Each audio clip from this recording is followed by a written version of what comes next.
Después de haber contemplado la vocación de María, su llamada y nuestra propia vocación, continuamos nuestro itinerario del retiro pensando en el incumplimiento de la vocación, el estado de la tibieza. Y para ello nos serviremos de la parábola de los viñadores homicidas. En medio de la controversia de Jesús con las autoridades judías, Mateo enlaza la parábola de los dos hijos con otra historia que se desarrolla en un ambiente similar. Había un propietario que plantó una viña, la rodeó con una cerca, cavó en ella un lagar, construyó una torre, la arrendó a unos labradores y se marchó lejos. Nos damos cuenta en la serie de verbos 5 acciones distintas antes de marcharse lejos. Trabajo, empeño del propietario en plantar, en rodear, cercar, cavar, construir, arrendar. Elegir, convocar, llamar a unos labradores para que trabajaran su viña. Una viña en la que podemos ver al mundo que el Señor nos entrega a nosotros, lleno de bondades naturales, como hemos contemplado al comienzo, esta creación que Dios nos ha regalado para manifestarse, para mostrarse como Padre misericordioso. Y nos lo entrega con un encargo, que lo perfeccionemos. El Génesis dice que el ser humano fue puesto en el Edén, en el mundo, ut operaretur, para que lo trabajara. Y San José María descubrió en eso un punto para mostrar que el trabajo no es una maldición debida al pecado original. El castigo es el cansancio que se siente por trabajar, pero el trabajo en sí no es malo, es bueno, es muy bueno. Y por eso predicaba el fundador del Opus Dei que los cristianos no debemos abandonar esta viña en la que nos ha metido el Señor. Hemos de emplear nuestras fuerzas en esa labor, dentro de la cerca, trabajando en el lagar y, acabada la faena diaria, descansando en la torre. Si nos dejáramos arrastrar por la comodidad, sería como contestar a Cristo: que mis años son para mí, no para ti. No deseo decidirme a cuidar tu viña. Es fácil notar en estas parábolas sobre el trabajo la actitud perezosa del hombre, que se ve que el Señor la rechaza. El hermano mayor del hijo pródigo, que se lamenta por haber trabajado muchos años al lado de su padre y no se da cuenta de que una labor como esa es una gran bendición, con tan buena compañía. ¿No te das cuenta que siempre estoy contigo y que todo lo mío es tuyo?, le dice el papá. Los dos hermanos que miran con recelo el trabajo en la finca. El uno que dice que sí, pero no va, el otro que dice que no, de entrada, aunque más tarde termina yendo. Estos labradores no saben aprovecharse, no obstante los grandes dones. Es una de las consecuencias del pecado original, perder de vista la grandeza de trabajar con Dios, a pesar del cansancio que pueda conllevar, de estar en su casa, de ser su hijo elegido. Trabajar con Dios, encontrarse con Él, santificarse cumpliendo la misión que nos ha encomendado, llevar el mundo a la perfección, reconciliarlo con el Señor, embellecer su obra. Qué horizonte maravilloso para quien descubre lo que significa trabajar en tu viña, Señor, que es santificarse en el trabajo ordinario, como veremos más adelante. También el cuidado de la viña, de la propia vida interior, de la propia alma, el esfuerzo por construir virtudes, por generar hábitos a punta de hacer obras buenas. Más importante todavía, pero que también hay que hacerlo, del hecho de rechazar el pecado y apartarse del camino del mal. Perfección humana en el trabajo, con orden, constancia, intensidad, competencia, espíritu de servicio, colaboración, con profesionalidad, en una palabra. Y también perfección cristiana, poniendo a Dios en primer lugar, rectificando la intención, con perseverancia, con ganas y sin ganas, con vida interior, con amor de Dios. Llegando el tiempo de los frutos, envió Dios sus criados a los labradores para percibir los frutos que le correspondían. Uno cuadra con un trabajador, un tiempo determinado de trabajo y unas ganancias. Estos días me comentaban una finca que es buena productora, y entonces cuadran un arrendatario, se encarga de sembrar, de contratar, de fumigar, abonar, y al final del año se presenta con 150 millones de pesos. Esto dio la finca, dio 300, 150 para usted, 150 para mí. Y entonces el dueño vive de la renta, lo que llaman vivir de la renta. La finca le renta 150 millones de pesos. Tiene platica el Señor, obviamente. Bueno, es un poco lo que el Señor está esperando en esta parábola, ¿no? Envió Dios a sus criados, pues, el dueño, a los labradores para percibir los frutos que le correspondían. Tú, Señor, nos das una misión y esperas que demos resultados. Son como el indicador de que hemos acogido tu regalo, de que hemos cumplido el encargo y que hemos cumplido la vocación. Ese regalo que nos has hecho, veíamos la vocación de María, alégrate, llena de gracia, alégrate, porque te muestro tu vocación. Y nosotros como la Virgen hemos dicho, fiat, hágase en mí según tu palabra, hemos acogido ese llamado divino.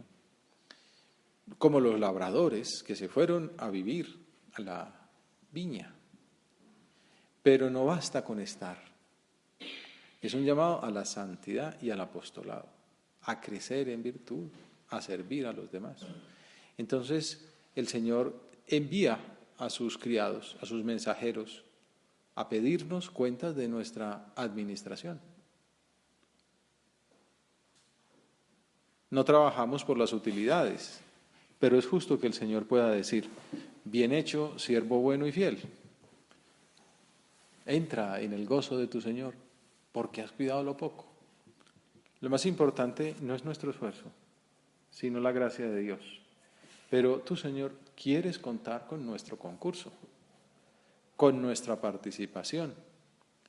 Nos entregas tu viña con la esperanza de alcanzar fruto para nuestro bien y para el de nuestros hermanos los hombres. Por eso es muy triste leer esos lamentos del Antiguo Testamento en los que el Señor le dice a sus profetas que le anuncien al pueblo que no están dando fruto, que son una mala viña. Unos anuncios que son como la música de fondo de esta parábola que estamos contemplando. El profeta pone en boca de Dios las siguientes palabras, Isaías capítulo 5. Mi amigo tenía una viña en un fértil collado. La entrecavó, quitó las piedras, plantó buenas cepas. Muy parecido al labrador de la parábola de Jesucristo. Construyó en medio una torre, cavó un lagar. Esperaba que diese uvas, pero dio agrazones. La viña del Señor, del universo, es la casa de Israel. Los hombres de Judá, su plantel preferido. Esperaba de ellos derecho, y ahí tenéis sangre derramada. Esperaba justicia, y ahí tenéis lamentos.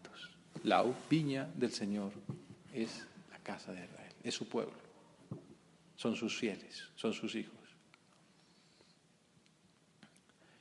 volvamos a la contemplación de San José María, la exégesis que hacía de esa parábola. Pidamos al Señor que seamos almas dispuestas a trabajar con heroísmo veraz. Porque no faltan en la tierra muchos en los que cuando se acercan las Escrituras descubren solo hojas, grandes, relucientes, lustrosas, solo follaje. Exclusivamente eso y nada más. Y las almas nos miran con la esperanza de saciar su hambre, que es hambre de Dios. No es posible olvidar que contamos con todos los medios, con la doctrina suficiente y con la gracia del Señor, a pesar de nuestras miserias. Estamos contemplando, Señor, tu llamada, tu vocación a la santidad, manifestación de tu misericordia. Quieres que nosotros seamos misericordiosos como tú. Y una misericordia básica es también misericordia con Dios. Se podría como forzar la palabra, decir. Un padre que ama a su hijo, una madre que se gasta por él, lo mínimo que espera es que aquellos esfuerzos fructifiquen.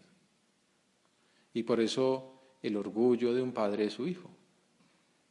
Ver su carrera, sus publicaciones, si se dedica a la vida académica, sus propios hijos, ¿no? Los nietos traen mucha alegría a una familia.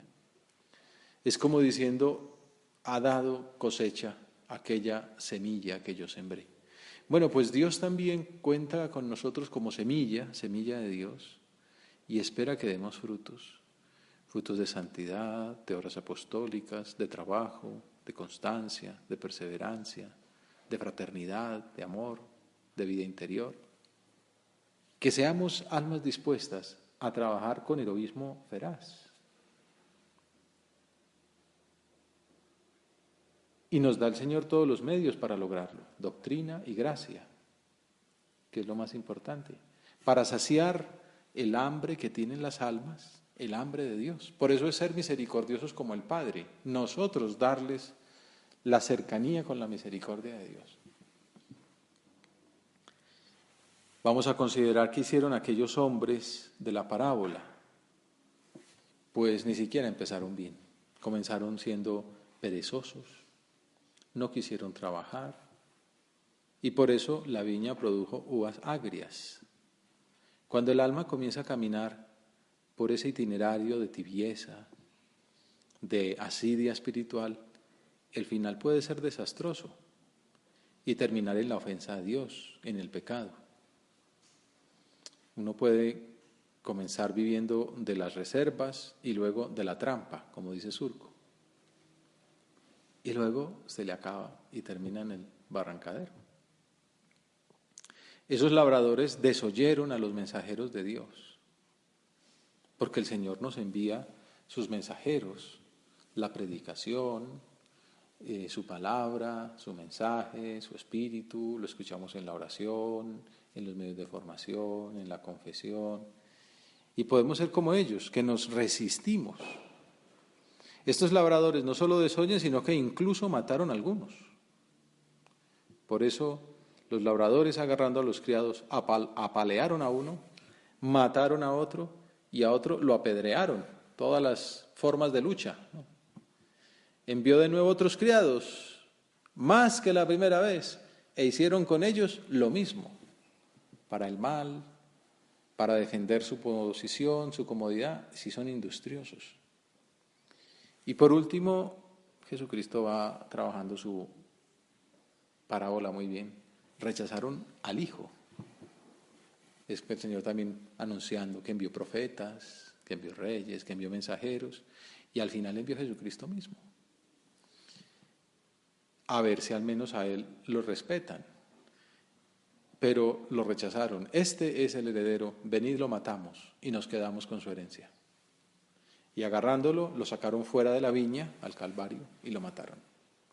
La parábola es dramática y Jesús la está contando justo en la última semana de su vida. Pocos días después, estos que le estaban escuchando, sus interlocutores, lo sacarían fuera de Jerusalén y lo matarían. Pero con Dios nunca hay finales tristes. pues solo Él puede sacar vida de la muerte, amor del odio, gracia del pecado. Ese es el mensaje final de la historia, la esperanza que nos trae Jesucristo. Y Jesús les dice, ¿no habéis leído nunca en la Escritura? La piedra que desecharon los arquitectos es ahora la piedra angular. Es el Señor quien lo ha hecho. Ha sido un milagro patente. Tú, Señor, invitas a aquellos hombres tibios que estaban a punto de caer en ese pecado del deicidio a que se convirtieran. Como ellos también nosotros estamos a tiempo de poner a Jesús como piedra angular en nuestras vidas, como clave de una nueva existencia, si nos olvidamos de nosotros mismos y nos disponemos a ser sus discípulos a partir de ahora.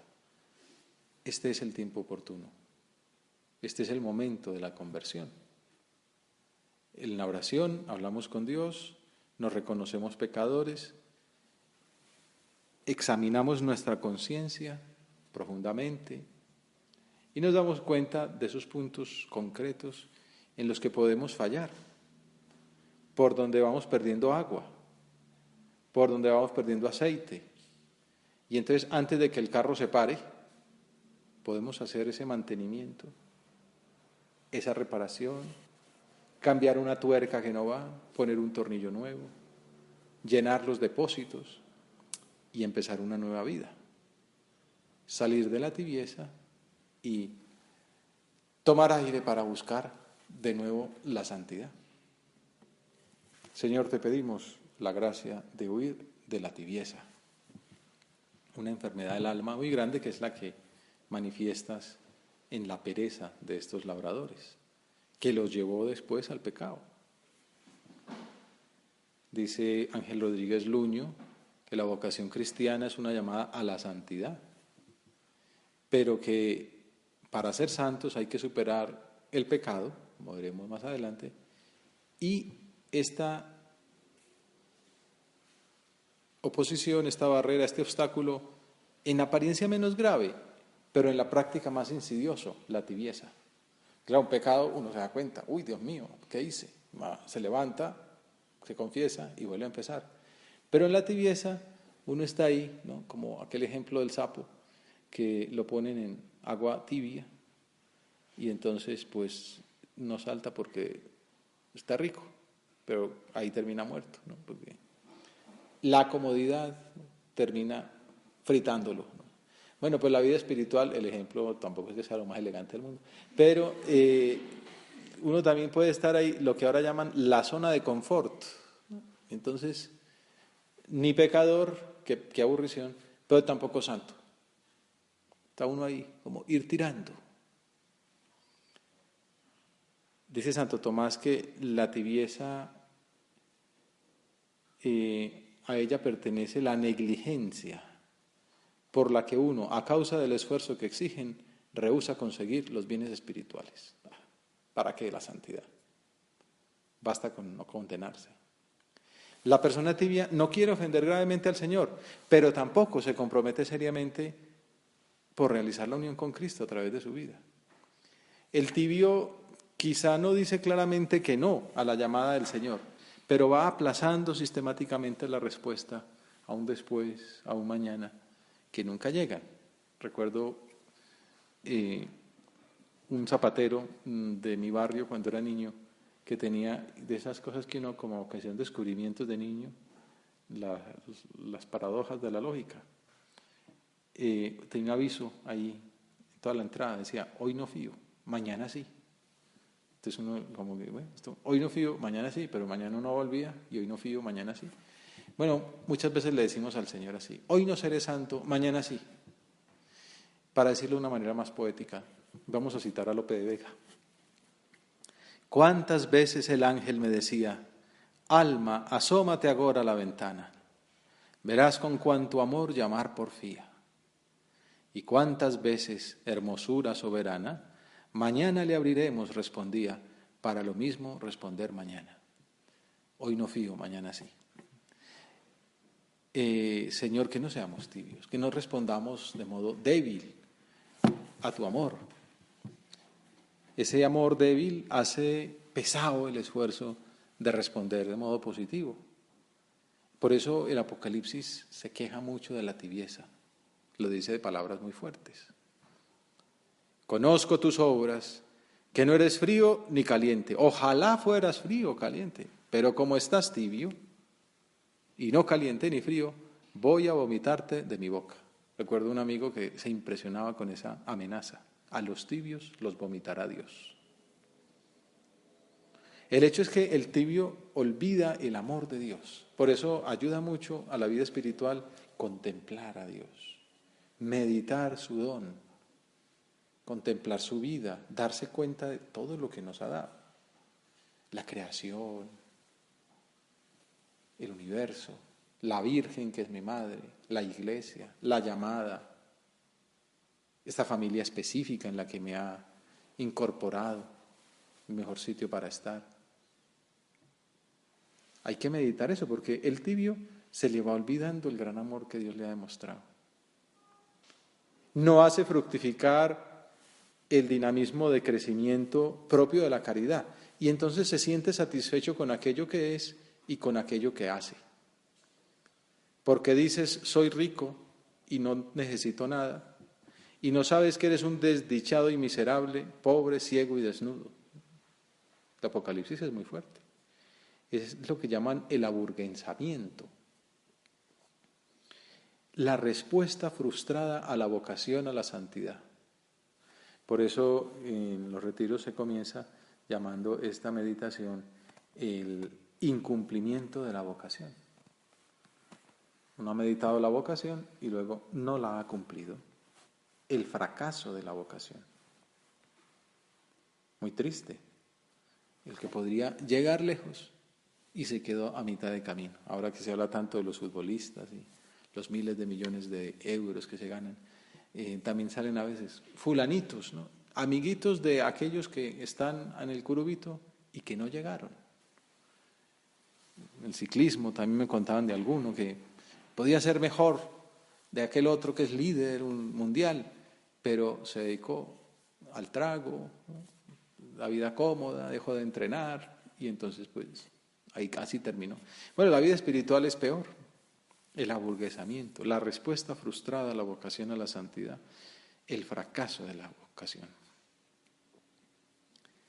El tibio se deja llevar por la tentación de pensar que el camino hacia la felicidad es una vía media entre la santidad, que la ve como muy pesada, y el alejamiento de Dios, que es un oscuro rincón sin salida.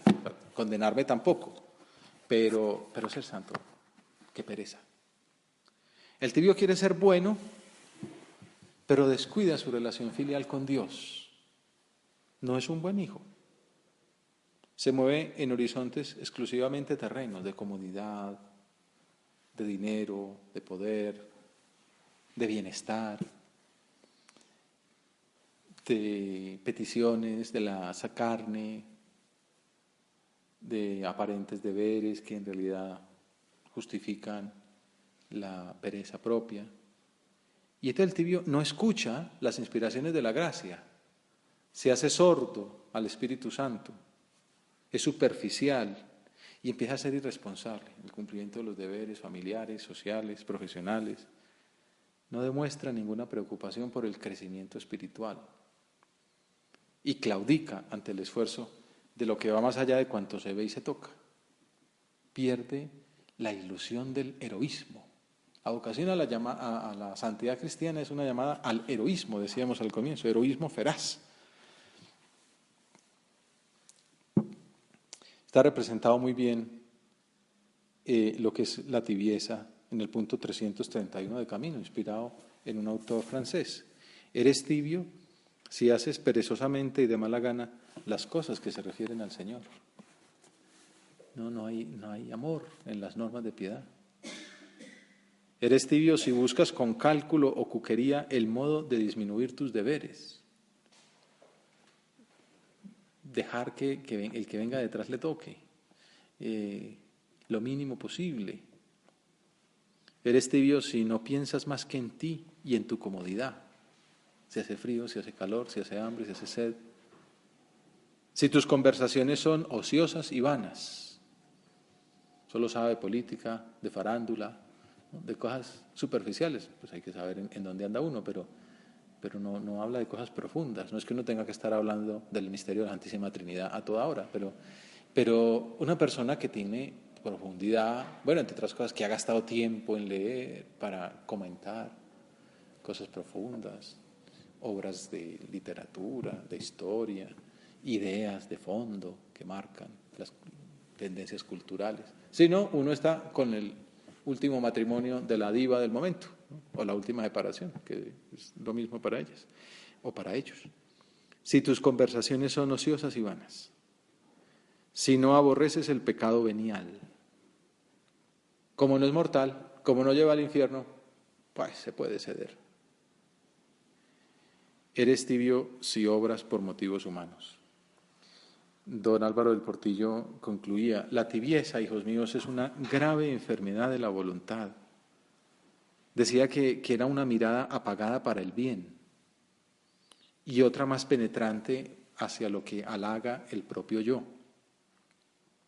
Entonces la voluntad tibia acumula en el alma pozos y podredumbre de egoísmo, de soberbia, que van sedimentando y produciendo un progresivo sabor carnal en todo el comportamiento. Cuando no se ataja ese mal, van tomando fuerza cada vez con más cuerpo los anhelos más desgraciados, teñidos por esos pozos de tibieza.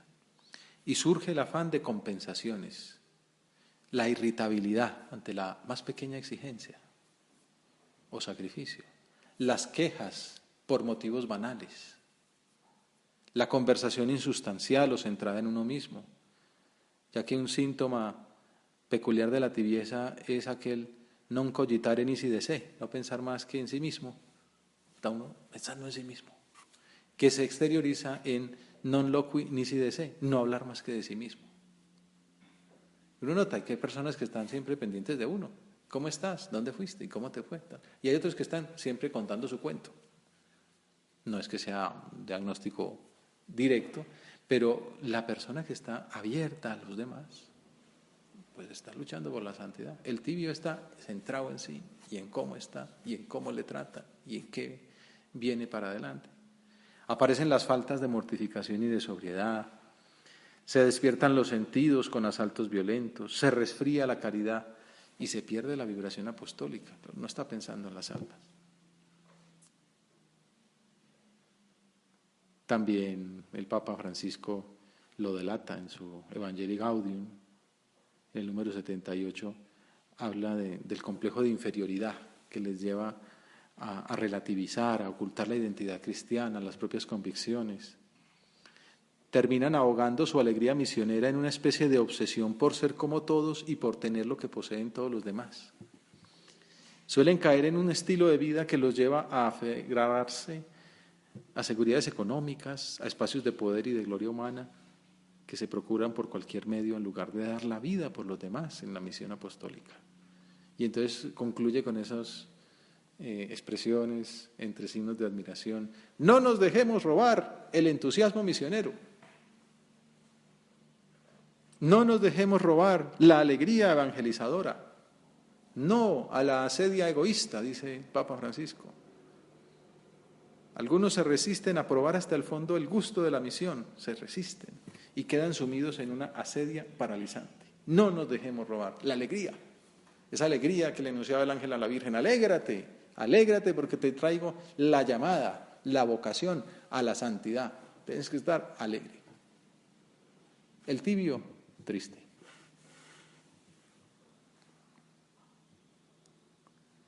Me duele ver el peligro de tibieza en que te encuentras cuando no te veo ir seriamente a la perfección dentro de tu estado. Di conmigo, no quiero tibieza. Confíe timore tuo, carnes mías. Dame, Dios mío, un temor filial que me haga reaccionar. Luego hay remedios que ya no alcanzamos a meditar, la humildad para reconocer la pobreza y la miseria del propio estado interior, el examen de conciencia, el temor filial de ofender a Dios, el amor a Dios como hijo, saber que Dios es mi Padre, que me ama tanto, me ayuda a querer darle alegrías. Dame, Dios mío, un temor filial que me haga reaccionar. En tercer lugar, y acompañando desde el primer momento a esos dos remedios anteriores de humildad y amor filial, la vida de oración, la diligencia, para tratar con esmero todo lo que se refiere a Dios, la devoción. Y por último, el remedio de los remedios, pedirle a la Santísima Virgen. En camino también tenemos ese resumen tan bonito de cómo superar el estado de tibieza. La imagen es, la tibieza es como esas brasas en una chimenea que ya se están apagando.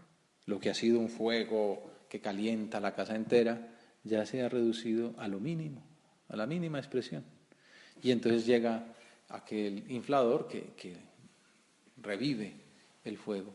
El amor a nuestra Madre será ese soplo que encienda en lumbre viva las brasas de virtudes que están ocultas en el rescoldo de tu tibieza.